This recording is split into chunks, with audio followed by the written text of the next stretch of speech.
എൻ്റെ പേര് ജോൺ, സ്ഥലം ചെങ്ങന്നൂർ. ഞാൻ ഇപ്പോൾ യു കെ വർക്ക് ചെയ്യുന്നു.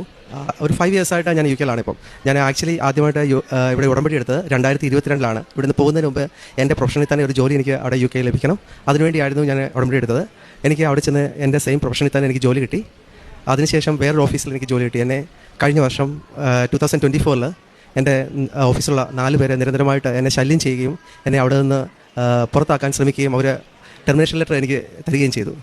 ഞാൻ അറിയാത്ത കാര്യങ്ങൾ പോലും എനിക്കെതിരെ അവർ പ്രവർത്തിച്ചു. ഞാൻ എല്ലാ ദിവസവും അവിടെ ഉപ്പിട്ട് പ്രാർത്ഥിക്കാൻ തുടങ്ങി. പരിശുദ്ധ അമ്മയുടെ നിരന്തര സാന്നിധ്യം എനിക്ക് അവിടെ അനുഭവിക്കാൻ അവിടെ ഇടയായി. ആ ലെറ്റർ കൊണ്ട് ഞാൻ കഴിഞ്ഞ വർഷം ഒക്ടോബറിൽ ഇവിടെ വന്നു.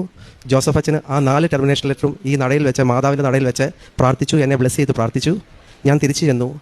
എൻ്റെ മറ്റുള്ള സ്റ്റാഫും എൻ്റെ ഡയറക്ടേഴ്സും എൻ്റെ അടുത്ത് വന്ന് പറഞ്ഞു, ഈ ലെറ്റേഴ്സ് ഒന്നും എനിക്കുള്ളതല്ല, ഏറ്റവും ബെസ്റ്റ് എംപ്ലോയി ആയിട്ട് എന്നെ ഓഫീസിൽ തിരഞ്ഞെടുത്തു. 18 വർഷമായിട്ട് അവിടെ നടക്കാതിരുന്ന കാര്യമാണ് എനിക്ക് വേണ്ടി അവിടെ മാതാവ് നടത്തിയത്. അതേസമയത്ത് എനിക്ക് സാലറി കൂട്ടിത്തരികയും എൻ്റെ ഡയറക്ടർ മറ്റുള്ള സ്റ്റാഫിന് വേണ്ടി എന്നോട് ക്ഷമ ചോദിക്കുകയും ചെയ്തു. ഈ കോർപ്പറേറ്റ് കമ്പനിയിൽ ഇങ്ങനൊരു കാര്യം ചെയ്യാമെന്നൊരു എൻ്റെ മുമ്പിൽ എനിക്കത് വിശ്വസിക്കാൻ സാധിക്കുന്നില്ല.